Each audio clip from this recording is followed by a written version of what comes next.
stream software. There we go. Go live. Okay, we are live on YouTube and streaming from the green room. Actually, we're from our homes. This is Brian Canchola, everybody. He's a talent agent at Shirley Hamilton Agency in Chicago, and we are talking about casting platforms today specifically. So we've got kind of a narrow focus in terms of what we're chatting about. I'm sure there's all sorts of questions like the ever popular, how do I get to sign up with your agency and stuff like that? So if we've got some time, we'll probably field some of those at the end. But we're going to try to keep things focused very heavily on casting platforms because there's just a lot of questions that people have about what does things look like on the actor side, what do they look like on the agent side versus the casting side and the producing side. For those that don't know me, I'm Sean Bradley. I'm an actor, like all of you out there, and I'm also a director and producer. And I've worked for years as a casting director at O'Connor Casting here in Chicago, many years ago, not anymore. And then we've also got some folks from our membership group, The Practice, on the Zoom call. So those were just what those names are at the top. I don't know how to hide those. I haven't tinkered around and figured that out enough. But we're going to break out into a little bit more of an intimate meeting with Brian once the YouTube live stream is over. So folks that are in The Practice, try to hold off on any questions or don't put questions in the chat. Leave that for the people that are out in the YouTube stream so they can have folks priority. From our membership group, The Practice, on the Zoom call. So mute my live stream thing. YouTube is auto everything. So, okay, let's get started. Brian, thank you for joining us. It's super cool to have you here. Tell us about yourself. What's your main focus over at Shirley Hamilton?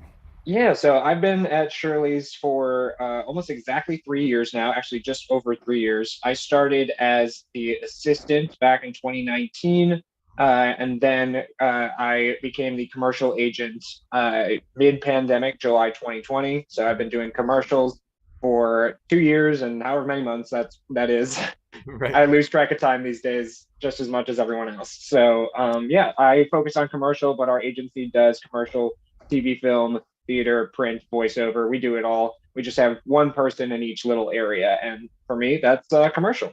Do you find when stuff just gets swamped in one department or the other, do you guys have to kind of shift and help out a little bit? And then yeah, so we kind of we kind of all know a little bit about how to do each other's jobs, just because if someone goes on vacation, we gotta take care of it. We gotta keep people getting auditions and all that. So I know a lot about the TV film side of things. I know a lot about doing voiceover, which is something that's actually really interesting because it's totally different from on camera or even theater acting because it's all about the voice. You don't submit headshots. You just have to kind of read the spec and kind of think of, okay, who can kind of sound like this or pull this character off. So yeah, we all know a little bit about each of the different areas, but my expertise is in the commercial side.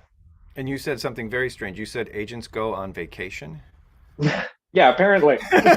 Apparently we get to leave for a few days at a time. So that means you only take casting phone calls before 11 p.m. at night. Right. So as far as the casting websites that you use pretty heavily at the agency, both in the film side and in the commercial side, or theatrical side and the commercial side, what are the main tools that you're needing actors to be on? Yeah, so our main two that we use are casting networks and Actors Access. I know a lot of people have, before they have an agent, they look for breakdowns on Backstage and other sites like that, but those are not where the agents are submitting. Everything that we have comes through casting networks and Actors Access. On the agent's side of things, Actors Access is also called Breakdown Express. So if you ever hear us refer to that, we try to call it Actors Access, but we call it Breakdown Express internally because that's where we get all the breakdowns. They're all the same thing as far as Actors Access and Breakdown Express. Casting Networks is a separate tool. Right, and there's some other ones. I think maybe this was 5 years ago that Claire Simon was tinkering with Casting Frontier and things like that. Do you guys are people on that stuff at all? Not currently. There are a few other sites that we use for voiceover breakdowns, but they're nothing that the talent have to set themselves up with. We just for voiceover we submit whatever we send them the spec, and then we'll submit on those websites whatever they send it back. So they don't have to worry about setting any profiles there. This is a little bit outside of the kind of the run of questions that I had, but just for people that don't have an agent yet, when you're looking for new talent, does the actor already being on Actors Access, having that profile set up, or being on casting networks? I'm not sure if you. I think you can if you don't have an agent. I'm not sure how that works nowadays. Does that help at all, or pull any sway in terms of? It doesn't really make a difference when we decide whether or not to sign someone on, because we know that the very first email that we send them has instructions on how to get on casting networks and how to get on Actors Access.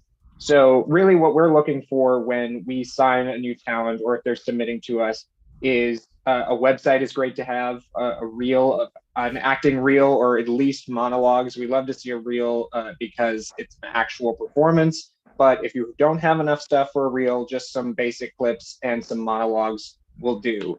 But a website is also a great plus because it kind of shows that you're ready to market yourself in a very specific way.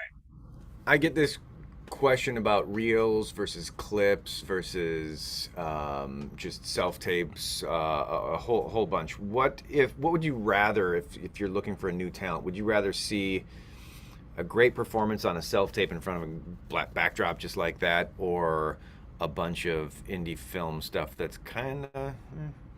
I would love to see that they've been on a set. So seeing that reel really helps, even if it's indie films, even if it's student films. We love to see that stuff because you've been working on a set with a real director before. If we don't feel that that reel is sufficient, we would always ask them for self tapes or monologues or something like that, because we kind of want to see them. It's something additional where we don't have to judge, how the camera work made them look, or how the director made them look, or anything like that. Right. We just want to see their kind of raw performance. But there is a difference between how people perform in a self tape versus how they're actually performing in front of the camera for a real project. So we really prefer to see a full reel, but sending us a self tape as well is not a bad idea. It only will help you. Cool. Very cool. So, and then on these sites, when people are signing up for the first time, what are your minimum requirements that the actor needs to have in place so you can do your job? Yeah, so this kind of touches on, as far as like whether or not we get the question a lot of whether or not we should, like, actors should pay for these sites. And we think that that answer varies depending on the actor and their situation, because every actor is going through their own life, finances, all that. And we understand that. So we're never going to tell you, you have to pay for Actors Access or you have to pay for casting networks. At least if you have the basic free subscription, at least put in the maximum of what you're allowed to put up. It only helps us to have more options for photos, but we're never going to tell you we need you to buy more photos because X, Y, Z. And then the biggest thing, this is a note that we always have to give people, is that on casting networks, there's an option to just upload your resume as a PDF, which you should do. That's great. But there's also an option to type out your resume manually, and it'll appear on your profile as soon as somebody clicks on it. We recommend that all actors do both, because the casting director might not necessarily want to download your PDF resume. So we always want to see it manually typed in, because then as soon as you click on their name, their resume will show up without having to download anything. Okay, cool. And just to back up a second really quick, because I know that there tends to be a difference between the two platforms. Can you speak to, like, maybe not why there's two platforms or why there are, but which one is used for which primarily? Yeah, so Actors Access / Breakdown Express is used primarily for TV film auditions, and some theater goes on Actors Access as well. But Casting Networks is mostly commercial, print, and then some short films and indie features will be found on there, usually lower budget stuff. But almost all commercial and print will be found in Casting Networks. Is there any reason really why, or is it just kind of how everything's shook down? That's just kind of how it is. I don't know why. Okay. Is one easier to use than the other, do you think, on your side of things? On my side, That depends on who you ask at Shirley Hamilton, because I mostly use casting networks, so I'm used to it. Yeah. And then our other agents will mostly use Actors Access, so they're used to it. So each one has its little quirks on our side where we're like, I wish it did this better for this reason. But so it depends on who you ask. Yes, on our side too, on the actor side. Yeah, there's some good things about some and some like, oh, what is this EcoCast live Yep. disaster? Yeah, Hmm. which is like you're the oldest dinosaur in the business. Why can't they figure it out better? Um, Headshots. What's so? If we can put more, that's great. And so basically, looking at the price, and it always comes down to cost versus value for sure. I know Actors Access tends to be a lot more accessible for actors because you pay per headshot and you pay per minute of reel, and it's not cheap. It's like $22 a minute for a video, but still, that's not the. I think it's $260 a year for casting networks now to be able to do everything or nothing. Um, but if the money really wasn't an issue, is there a sweet spot for headshots? Because I've seen some profiles that I was like, okay, this is a little bit crazy, where this person has like 10 different slate shots and Hmm. like 25 different pictures with sets of, you know, 6 in a row that are all just like of the same outfit and everything like that. Is there is there something that Yeah. is a sweet spot? So I think one important thing to remember for talent, this doesn't answer the question immediately, but I'll get to the second half of this. But one thing to remember is take down your old headshots. We don't need them anymore. As soon as you get your new ones up, it's just cluttering up your profile, and then casting will also see that when they're clicking on your profile. It's just cluttering it up, and also I don't know if taking down your old headshots saves you money at all, but it helps us out at least. So, As far as like a sweet spot, we usually ask our talent whenever they get new headshots to send them to us first, and then we'll review them. We usually ask for like a top 40, and then we'll usually pick like 6 or 7 that we like. And then, there are the certain ones that are more geared toward commercial. You could throw those on casting networks. So you could have like 3 or 4 on there. And then the TV film ones, you could have a little bit more variety for TV film because the headshots that we use are a little bit more specific to the role. So I would say like 5 or 6 on the Actors Access. And that can be a combination of the ones that like your agent tells you are the ones that they like the most. okay. Um, but yeah, and then one thing about headshots as well is that I always recommend whenever you go to get new headshots is you don't really have to designate anything as your commercial look. You don't want to. I know you only get a certain limited number of looks, so you don't want to reserve one just for the commercial side of things. You can get a commercial type photo out of all of your looks. Just smile for the camera because that's what commercial is looking for. And as long as you get a couple shots of that, we can pick out whichever look that we want looks best for commercial. And you could also then use that for TV film as well. So you can be a little bit economical in how you're spreading out your photos for each category. Got it. Cool. And backing up just a little bit, because I've heard some friction from actors on the thing. I think the reason that some people don't remove old headshots is because I think it's casting networks because they kept going back and back and forth between you can pay a la carte versus you can't Mm-hmm. pay a la carte. They make it almost impossible to remove your original shot. Or if you remove your original shot, now you're down to one picture and you can't even. It was a real pain over the last year Yeah, or so to put something into that slot anymore. So people were just like, I can't remove this, but this is like 10 years old and it's driving me yeah. crazy. No, I've heard a lot of these issues as well, and the difficult thing is that from our perspective, we can't see the talent side of casting networks at all. So we can't even help our talent or walk them through these things. We just have to direct them to casting network support because we literally have no idea what you see. And that's part of the problem is that we can't even have like a pretend actor profile because we would have to sign up like for our own profile basically. Sure. Right. And then we would have to add photos, and to get that experience of being able to take them down we would have to take them down and all this. So it just doesn't really make sense for us to do that. Got it. And I remember when casting networks first came out. I forget what they called it, like LA Casting, Chicago Casting, whatever they initially called it. I think way back in the day, the agents created the profiles for the actors on that particular platform. But so Yeah. when I'm looking at an actor profile on both platforms, they term it something slightly different. But I'm looking at, like, if I go on my profile, I can go into my personal profile or I can go into my talent agent profile. So I could go into Sean Bradley personal or Sean Bradley Shirley Hamilton if I wanted to, and then I can pick typically which picture is my primary or my default picture for each individual. So if I was submitting stuff on my own, just to, the Actors Access free open to the world auditions versus what I would be in, and I think that's feels kind of weird that I would be encouraging my agent towards a default picture. Do you have to collaborate with us in terms of what our default theatrical and what our default commercial is, or do you get to change that on your end? So you can pick it if you want to, but I can change it on my end. So Good. if Okay, I'm you can. finding that a certain picture is getting more traction, I can change that to your default.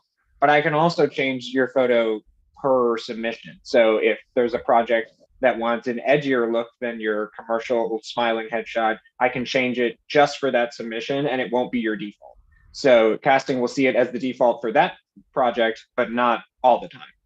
Got it. Because I definitely hear from actors sometimes. There's always some push and pull between what the actor likes and what the agent likes, and that's unavoidable, I'm sure. And sometimes actors will be like, I'm going to change my default to try to get my agent to use this, but then the agent could just like go back and change it back.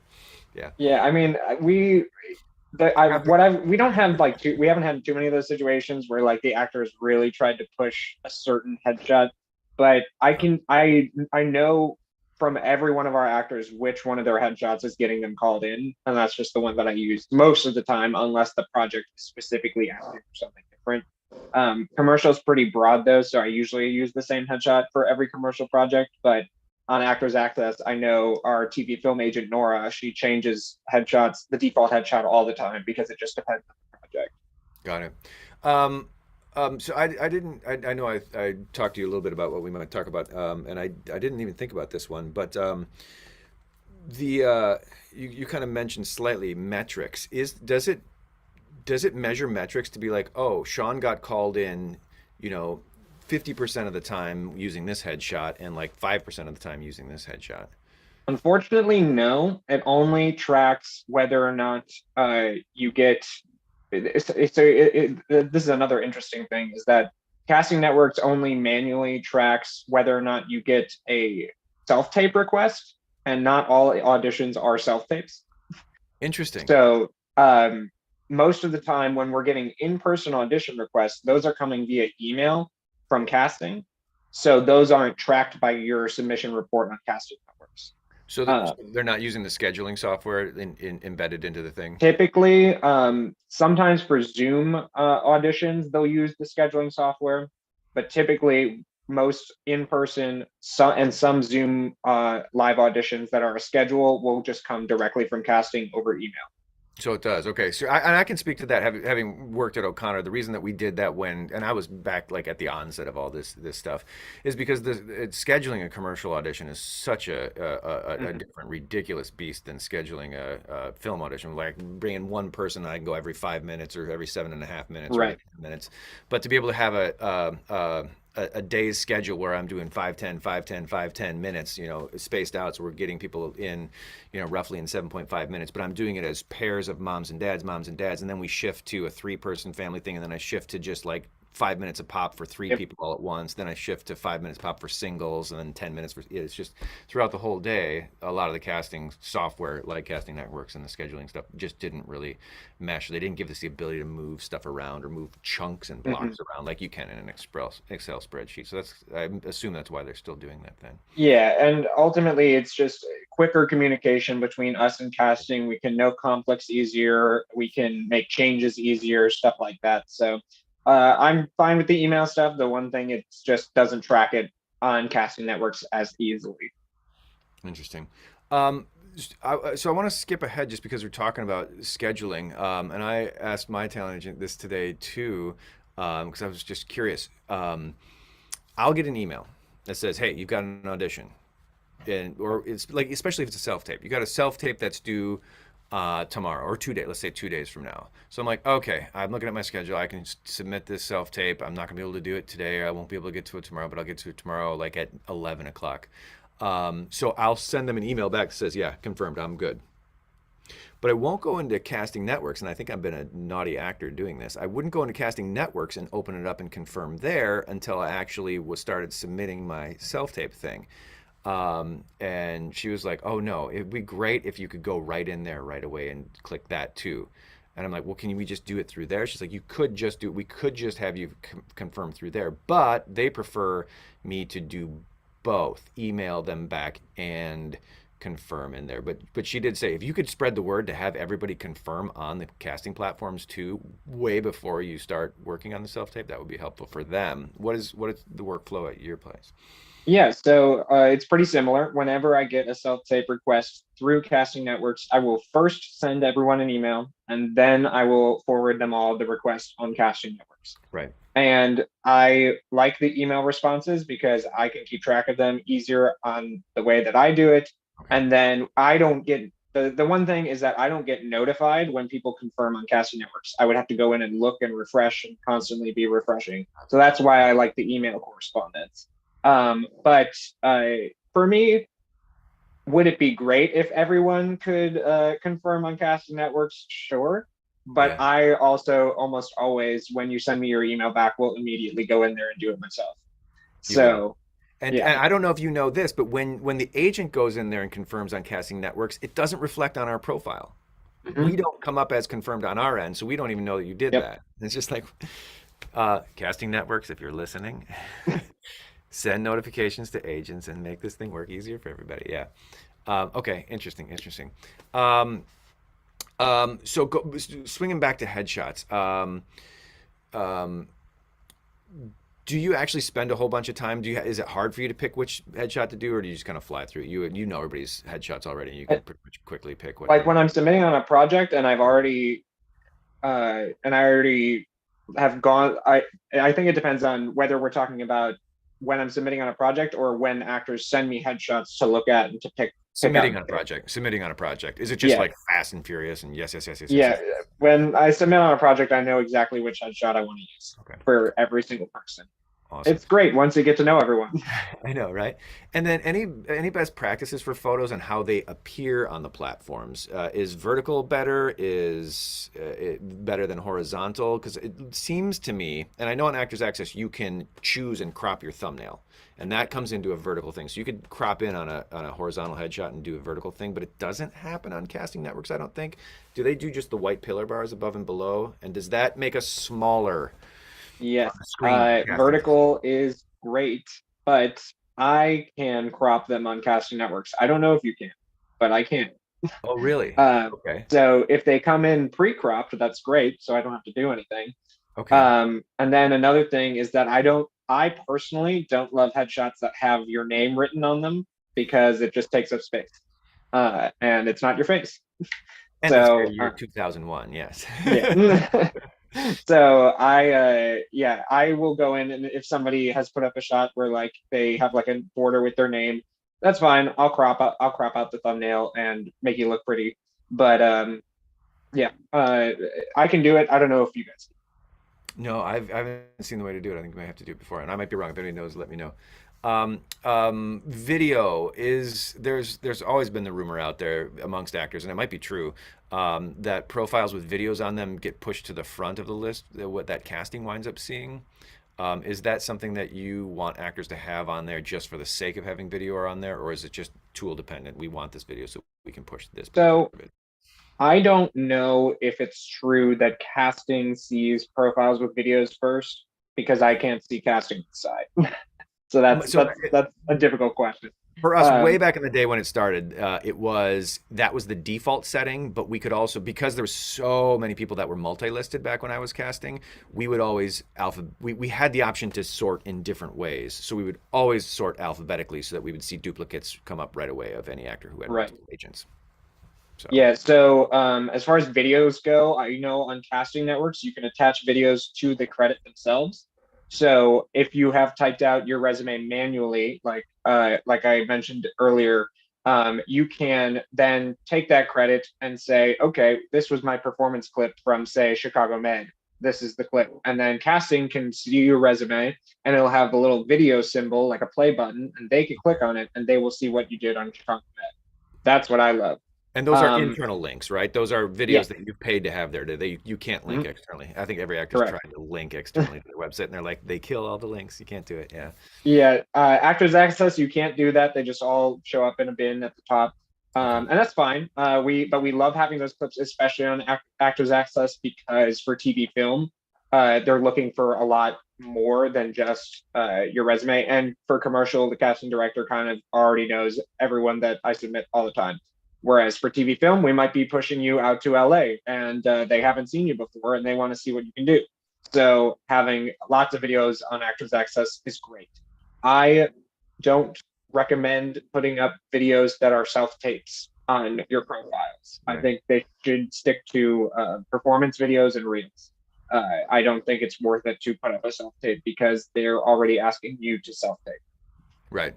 Absolutely. Absolutely. Yeah. I've heard the same thing from folks that, if you're pitching to a casting director, if you're pitching to somebody, you can always send a link of a self-tape if that's the tool that you need to use. But on the actual platforms themselves, that would be good to have the actual footage. That's great.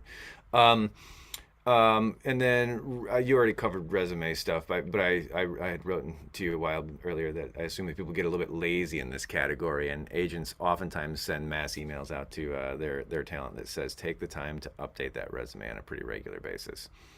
Absolutely. Yeah. Just make sure everything on your profile is updated. Like as soon as you have new pictures, get those new pictures up, because especially casting doesn't want to call somebody in and they look different than their headshot. So making sure that you're always on top of your profiles. A lot of talent ask, we have our meetings with our talent and they'll be like, what can I be doing right now? And the number one thing is just check out your profiles and make sure that they're up to date. It sounds so simple, but it's something that you have to remember to do as often as you can. As soon as you get a new credit, as soon as you get new photos, as soon as you find that commercial video that you've been looking for, put that up on your profiles. Awesome. Ruth Talks Video just chatted into the YouTube thing, said that you have to email Casting Network's customer service to remove old photos. And that's great advice. And yes, I've heard that people, when they reach out to, actually Michelle just reached out to Casting Networks today for an issue, and they actually have pretty darn impressive customer service, although their prices are a little crazy. But I think their customer service is pretty darn good. I saw recently that there's a feature under Manage My Profile on, I think, Casting Networks that allows you to book out with your talent agent. I asked my agent, do you use that? And they're like, no, I don't use that. It'd be great if that was a thing, but they don't schedule all the time through there. But I could see that an actor could maybe stumble upon that and think, oh, this is how I book out, and then not send you an email. Do you guys use that at all? So I personally do use it. You do? Okay. And I found it very helpful for me. Not everyone at our agency does, but I found it easy for me. I would like all of our talent to email me when they're booking out and then also put it on Casting Networks. And the reason for that is whenever I'm submitting on a project, say the shoot dates are November 10th and through November 12th. If I put in those as book out dates when I'm searching for talent, anyone that has booked out those days will not show up in my search. So I won't accidentally send somebody an audition that's already been booked out for those days. Which I used to do all the time. And I'd be like, sorry, I know you told me, I just needed to remind myself. So I do use it, but not all agents might, but I found it has been very helpful when it works, which it doesn't always work. But that's fantastic. Yeah, wouldn't it be so easy if everything was all like finally working in one platform? Right. It'd have to be like, yeah, there was a point in time where like it would still give me people that booked out those dates, but thankfully they have fixed that. So now if you've booked out for a certain period of time, you shouldn't get anything that shoots on those days. You'll still get stuff that auditions then or stuff like that, but you shouldn't get anything that shoots on those days. That's great. I mean, in theory, email shouldn't even need to be a part of the process of casting. You guys should be able to connect. In theory. I know. Someday. Um, what else do I have here for questions? So we talked about confirms. You do want confirms on that button. What was your answer on that one? I would like both. Yeah, I would like an email back, and then Oh. you can hit the button. And if you don't hit the button, I'll do it for you.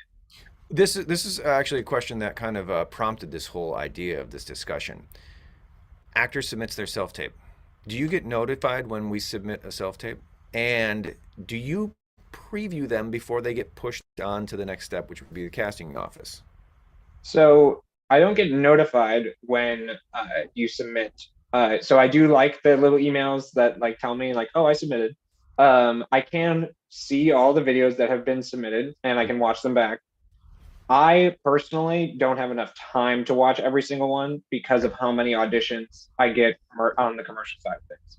Right. TV film, our TV film agent watches most of the tapes that come into her, and she like has it set so like that she reviews them first, unless it's like he went that way. Like she doesn't review all those, but most longer performances that she gets, she does review. Because she just gets fewer auditions for each of her roles, and she can give personal feedback for those. But for commercial, it would take up my entire day to review everyone. Absolutely, yeah. That's crazy. I did talk to a theatrical agent who said that they actually grabbed every one of their actors' theatrical auditions and dropped them into a Vimeo account so that they had past auditions of people that they could share if there was some role that they wanted to push on and be like, hey, you check this person out for this thing. I thought that was kind of a cool thing. So you do get to see them. That's great. What a nice thing. I mean, because like again, back in the day of everything was in person, the agents didn't get exposed to the actors. Their own actors' performances nearly as much as casting did, but now you guys actually get to be like, oh, I can see growth in this person, or I can see a different side of this person that I hadn't thought of. Yeah, I mean, I love self tapes because not only do I get to see the performances, but also so many more of our talent are being seen by the casting director, which and it's great for me. It's a lot easier to schedule, but casting doesn't love self tapes as much as I do, so it's kind of hard. Yeah. It's a tough balance to strike. Right. Some of them love it because they can do some, they can see more people too, which is kind of cool. I mean, there's positives and negatives certainly on both sides of the equation. Is if somebody sends a self tape and you do preview it and you're like, oh my gosh, this is terrible, you have to redo this. Is that an option? Because I know it always says once you submit, you can't change this at all.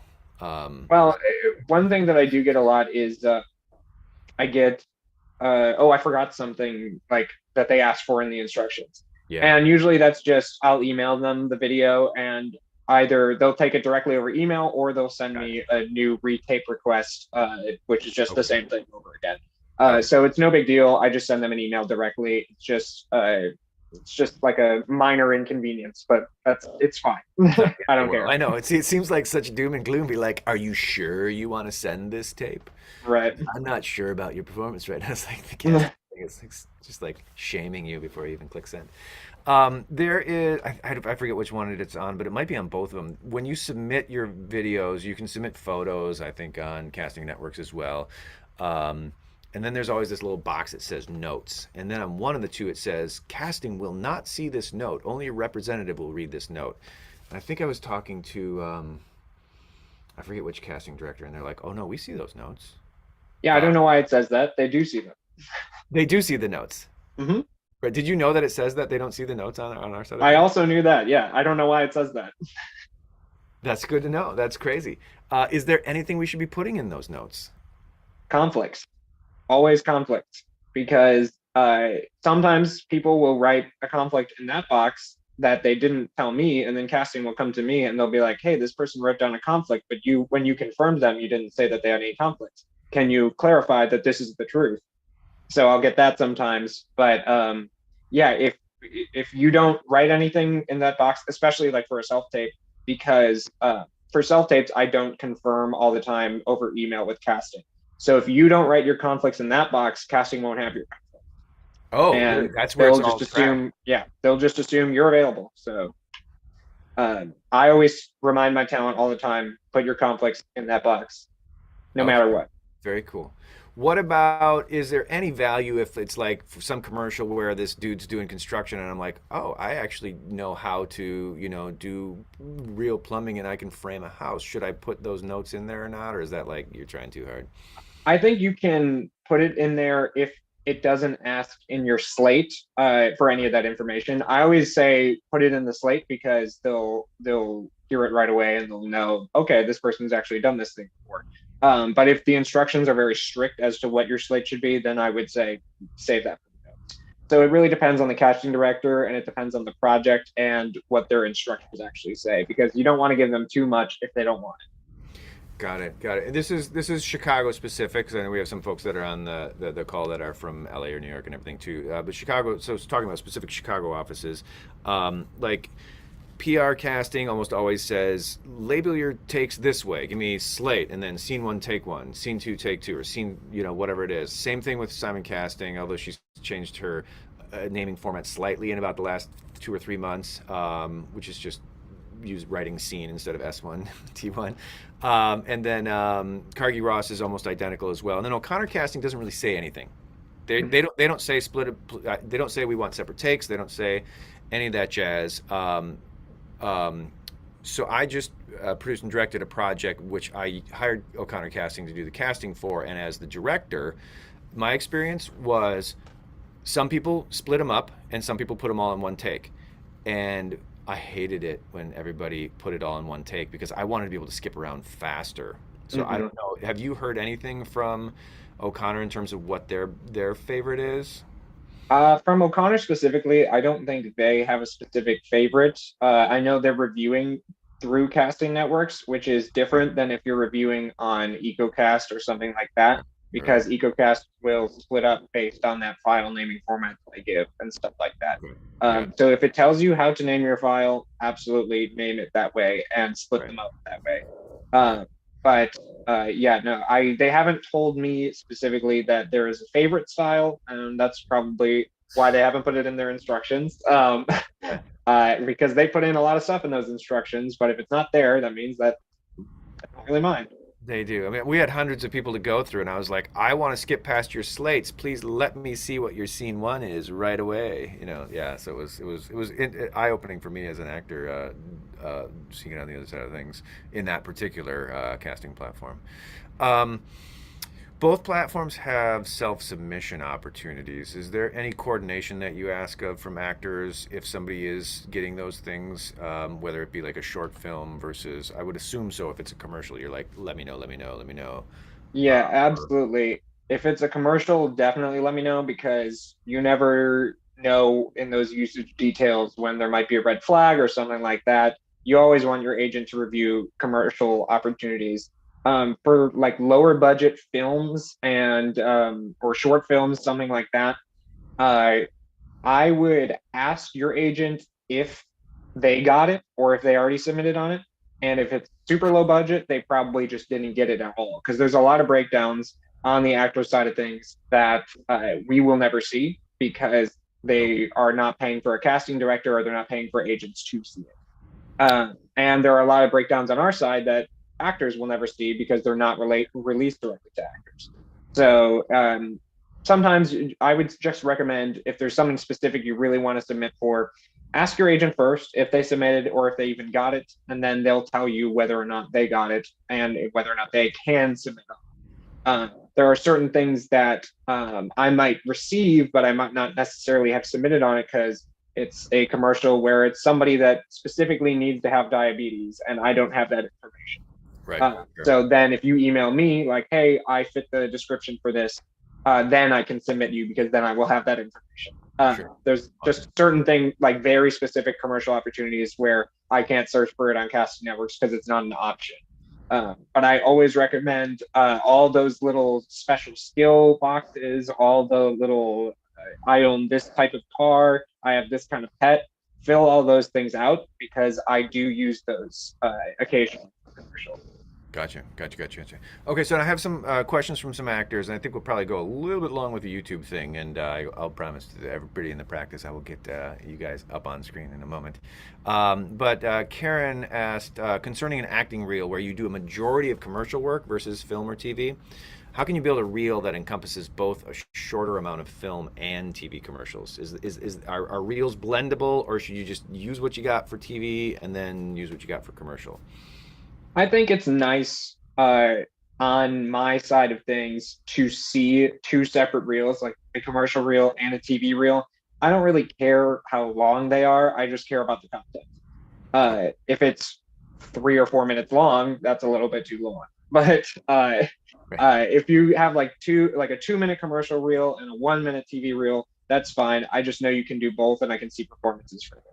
And they're labeled separately, so I can watch the one that I'm interested in. And what about theater? Does that fit into the? I'm not wording the question exactly the same as she worded this, but I understand what she's saying. Like a lot of actors are in that position, like I've got a bunch of stuff, but if I fracture it up, it's all kind of doesn't feel like a full reel to me. Does theater fit in there, especially for people that do a lot of theater, or is that its I own think deal?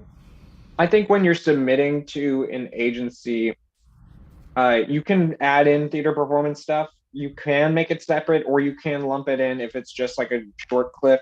But if you're putting this on your profile for Casting Networks Actors Access, you already have an agent. I would separate it, just because a TV film casting director is not going to want to watch your theater performances. Right. They're going to want to watch the TV film stuff. And we can then tailor what we're submitting for each project. So for a big film, we'll submit the TV film reel, but we won't submit the theater reel. Got it. So, would this be a valid idea that, in theory, a reel, if you don't have an agent at all and you're just kind of getting into the on-camera realm or getting into the agent world, regardless, is the reel to get an agent maybe potentially okay to be a different beast than the reel that you'll use as soon as you do have an agent? Absolutely. Yeah, we want to see as much as possible when we're signing someone on. And if that means that you put it all into one video, that's fine. We're going to scrub around through the whole thing. And it's not the same as if we're submitting you on Casting Networks, because we get to choose specifically what we're submitting to the casting director. Whereas if you send us a reel, that's great. We can watch the specific parts that we're interested in, and we can kind of bop around depending on what we're looking for. Kristen has a question about agents viewing actors' self-tapes. Are you ever open to giving personal feedback on something that you saw? Like Absolutely. If the actor checks in, yeah. How does that? Yeah, how does that all the time. conversation look? Do the actors call in and be like, "What do you think about this?" Yeah, if especially with new talent, we like to leave it open, where if you've just submitted your first audition, or if you just submitted something, and you just want to know how your self-tape setup is, or if this sounds good, or anything like that, even if you haven't submitted it to casting yet, I will review it if there's time to review it before the deadline. And I'm very open to that. But again, a lot of commercial stuff is like, I'll send it to you 5 p.m. and then you need it in by 10 a.m. So I won't get the chance to look at it. But after the fact, you're more than welcome to reach out, because I can see all the self-tapes and say, hey, what did you think of this self-tape that I did? What can I do better? And sometimes I'll say it's great, and sometimes I'll give a recommendation or two, and then we can kind of base whether or not it was good enough, whether you got a callback. But again, whether you get a callback is totally up to the casting director. Sometimes you do a great performance, and it's just somebody else had a different hair color. I don't know. Right. Absolutely. Is there how often is okay enough for an actor to check in and set up a meeting with the talent agent? I think it depends on the agency. So I don't want to speak for all talent agents. Usually for us, we say 6 months to a year for like full Zoom meeting. And that's just because it gives us enough time to have submitted you on a lot of projects and review what we've done. If we're doing it every month, it will totally depend on the season, how many commercial auditions you're getting and how many TV film auditions you're getting. So that's why, like, 6 months, we get a whole, like, 2 seasons worth of projects. And it'll be kind of a hodgepodge of every type of project. And then we can review what you got called back for, what you got booked on, and all that. So I think 6 months to a year is a great range for me personally. But again, it depends on the talent agency that you're with. Gotcha. And then some rapid fire questions. I know we're running up against our YouTube stream time. If we decline an audition, does that reflect poorly on the talent? Not if you give a good reason. And that's the answer. Yep, absolutely. Is it better to stay with one agent or have a second or third agency? In Chicago, you should have one agent. Yes, and thank goodness it's gone that direction. 15 years ago, everybody had four, and it was awful. There's no need for that. There's no reason Right. for that. It's just like, because everybody gets everything. The agents have access. All the agents have access. It's good. What tweaks can actors make to their profiles that are helpful to you when making submissions? Is there, for example, putting certain info into video clip titles or descriptions or anything like that? Yeah, as long as your video clips are like very specifically labeled, that's great. Again, going through all the special skills, making sure that's all up to date. I've had it where I submitted somebody with a specific type of car to a project, and they were like, "I don't have that car anymore." So I was like, "Okay, well, just gotta make sure those things are updated." Pets, you get a new dog, put them on there. Just make sure all that little stuff is updated. And this is from Jules. She asks, and I think this probably leans a little bit more heavily towards theatrical. But if there was something like if they're looking for the next T-Mobile spokesperson, I definitely think in the commercial realm there that you would be like, oh my gosh, this one actor is really good, and they're not calling them in. I'm going to push them. So when you do pitch a particular actor, is there certain does that go through the notes column mostly, or is that like a separate call out to the agent? Is it a phone call, is it an email, or is it different every time? Usually, yeah. If we're pitching an actor for a specific role, happens a lot in TV film, happens sometimes in commercial when I do that for like out of town talent that our casting directors might not know as well. That's a separate email directly to casting. So you wouldn't really see anything on your side as far as that goes. Gotcha. And somebody on YouTube asks, what are some good agencies for 15-year-olds? And so in Chicago, my answer would be the SAG has a list. We've got a list on our website too of all sorts of talent agents. Shirley Hamilton is a fantastic place for 15-year-olds, I would say. Honestly, one of the go-to recommendations that I would send people towards. But they all list what age categories they work with. Some people only work with adults. Most people are, I think they call it full service on the SAG website, where they work with kids and adults. So that's a pretty easy place to find that out. SAG, I don't know if there's a dash in it or not. SAGAFTRA.org. And then you search for locals, and then you can find a list of talent agents, or you can go on the Green Room's website and find. We've got a list on there somewhere hidden in like the blog, I believe. Somebody asked, how can I find auditions without spending money on apps? So you're either on Backstage, which you have to pay for, or you're on Actors Access and Casting Networks, which you have to pay to submit for, or, right, oddly enough, the free place is having a talent agent.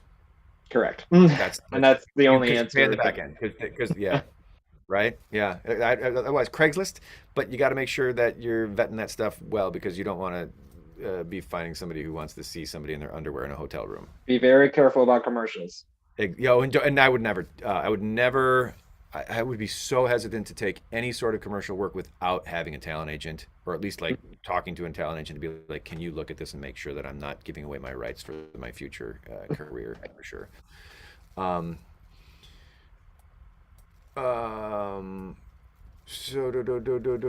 all right, I think I can't see anymore. My scroll button is not coming down here. Jennifer asks, I've had instances where I've self-submitted to an Actors Access job and was asked to audition, but then their agent submitted as well, but casting did not ask them to audition. Would you have any idea why? Or maybe they just submitted. They might have just seen the self-submission first. I would just tell your agent that you got this audition, then your agent can contact casting and they can send the audition through your agent. Yeah. Pretty. Yeah, absolutely. And if you're ever in that case and you're the actor and you're thinking, well, I could get it through myself or not. I mean, usually you're in an exclusive agreement with your talent agent anyway, where they're going to get the percentage on stuff that you're doing in the local that you're working in, regardless. But it's always so freaking worth it to take it through your talent agent. Don't try to go and vigilante it to save just a few bucks. It's so much better to protect yourself. It's so worth it. Um, all right, so we have a schedule. We got to keep moving on. I'm going to open this up to the folks in the practice. We're going to say thank you to everybody out there in YouTube land. Thanks for joining us. Keep in touch. Shoot us emails if you have any questions that you still want answered. We can usually throw out some answers, and we're going to do another one of these webinars very soon. So stay tuned, and we will talk to you all soon. All right, I have to figure out how to push the end stream button. All right. So I'm going to pop open the view and